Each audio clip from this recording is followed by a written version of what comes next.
In a world searching for gaming knowledge comes the man, the myth, a legend in his own mind, Critical.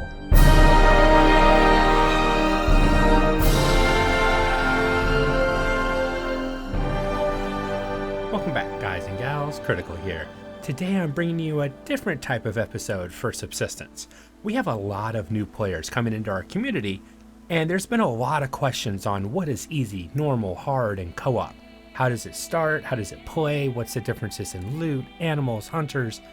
We're going to go over all of that today, so sit back and enjoy. Alright, the first thing we're going to talk about is animals. They're everywhere on the map, and it's probably going to be the biggest thing you need to think about. So animals start at increased levels across easy, normal, and hard.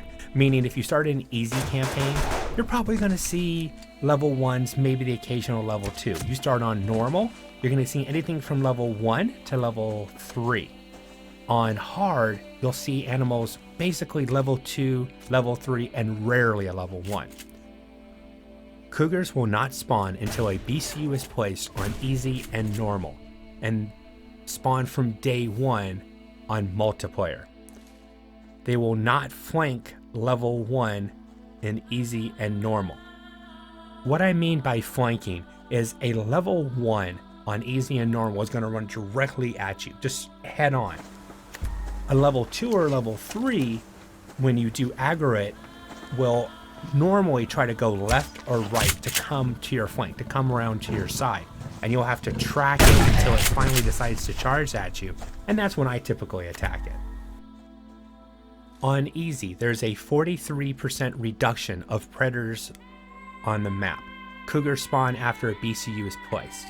On hardcore, they can spot you from further away, will start charging at a further distance from the player, will use flanking tactics from level 1, and cougars spawn from day 1 on hardcore.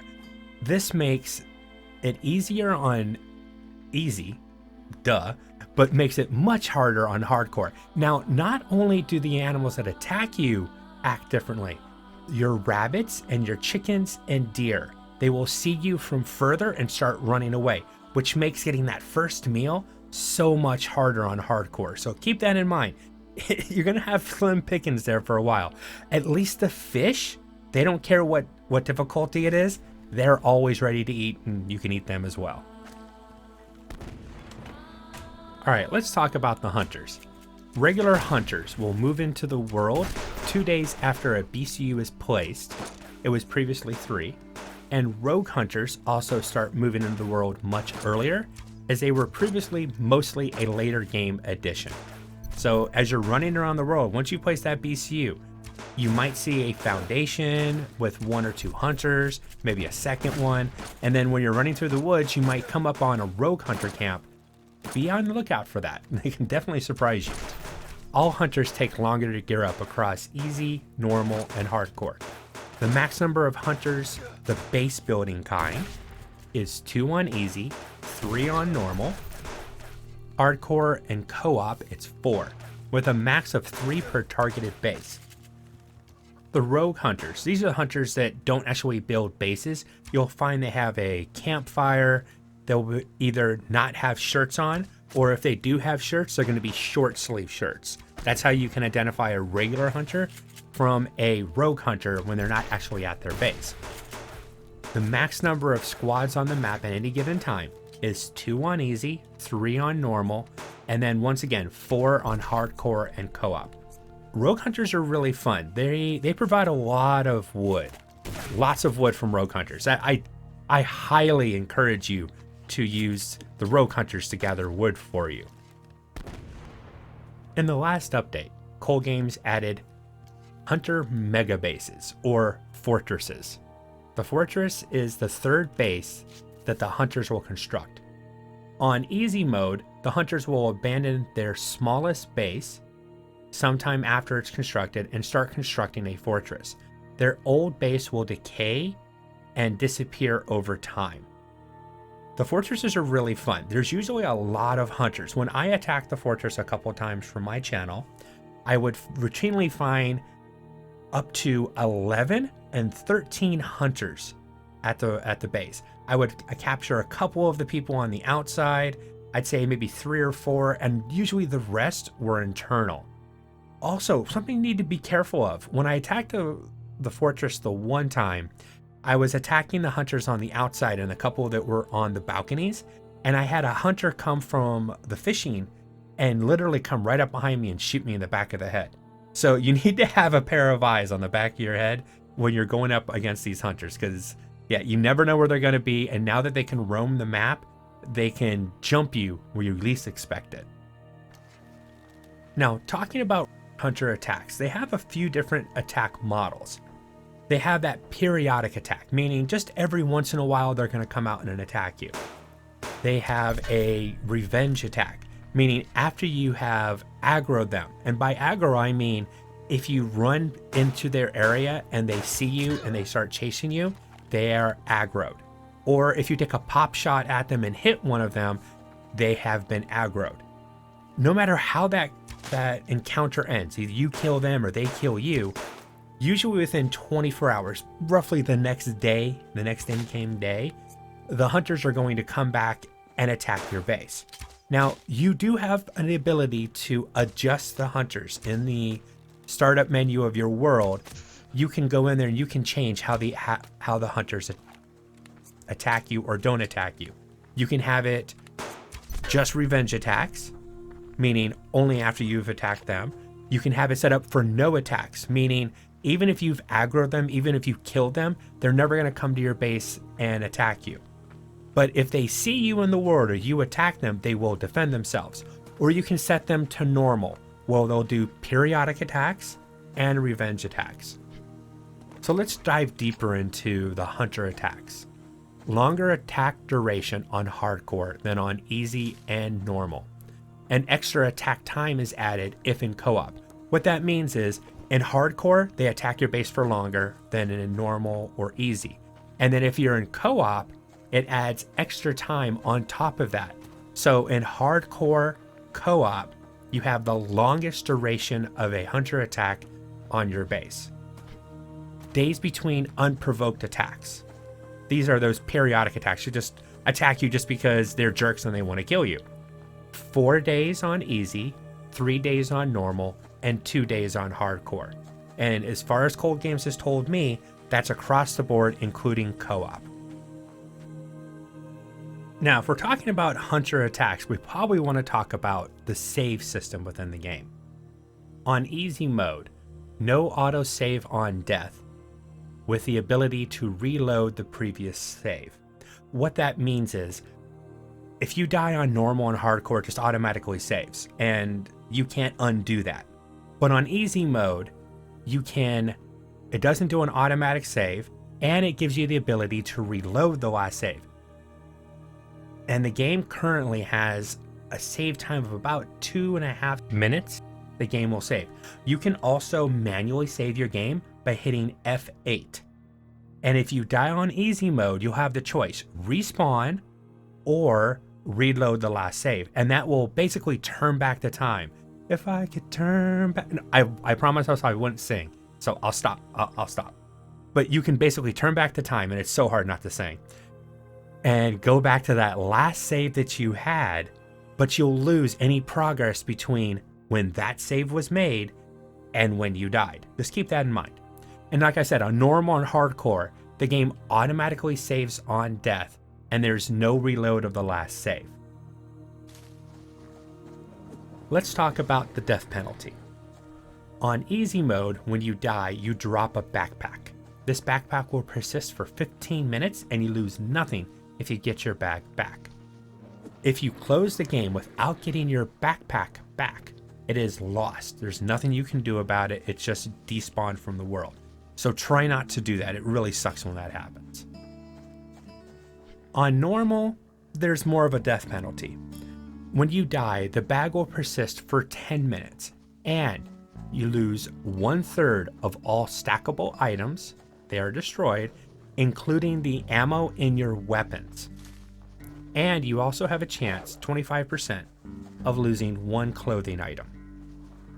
Also, if you close the game without getting your backpack, it'll be lost forever. Once again, It really sucks when that happens. Now, on hardcore, unless you have a bed spawn, the game is just over. But if you do have a bed spawn, you will respawn at your bed, but you'll lose everything. No bag is dropped. You lose all your equipment and everything that was on you. Now, speaking of bed spawns, the free bed spawn. On hardcore, you only get a free bed spawn with the very first bed you place. On other modes, easy or normal, you get a free bed spawn with every bed that you place. Now, when you're placing your bed, try to make sure it's not pushed up too close to any walls, and also make sure that you have a full foundation height of room above your bed, or the spawn will not work. And even though you have a spawn, you'll die and you'll end up spawning somewhere in the world. So if that ever happens, make sure the bed has enough room on all sides, and make sure that there's at least a full foundation clearance above your head. All right, if we're talking about death, let's talk about poison or the sickness. Now, there's a couple ways of getting the sickness. The easiest way to get the sickness is drinking dirty water. If you eat rotten food, if you eat raw chicken and raw rabbit, if you are attacked by a bear, wolf, or cougar, you can also get sick. Now, poisoning has a greater penalty across 3 difficulties. Max health and stamina will be capped at 60 on easy, 55 on normal, and 40 on hard. The starting stamina for those different difficulties is 90 on easy, 80 on normal, 65 on hard. To get rid of the sickness, to cure yourself, you have to make an antidote. The antidote consists of a liver, 5 kelp, and medical herbs. I would definitely try to make one and have at least one back at your base at all times. Not too long ago, Cold Games added weather to the game, and believe it or not, your difficulty level affects how the weather actually works within the game.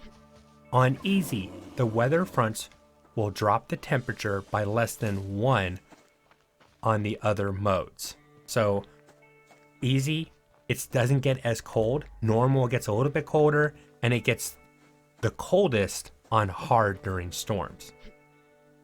No rainstorms for the first 2 days on easy and normal. So when you start the game on easy and normal, you're going to have blue skies. Eventually, you'll have a weather system coming in.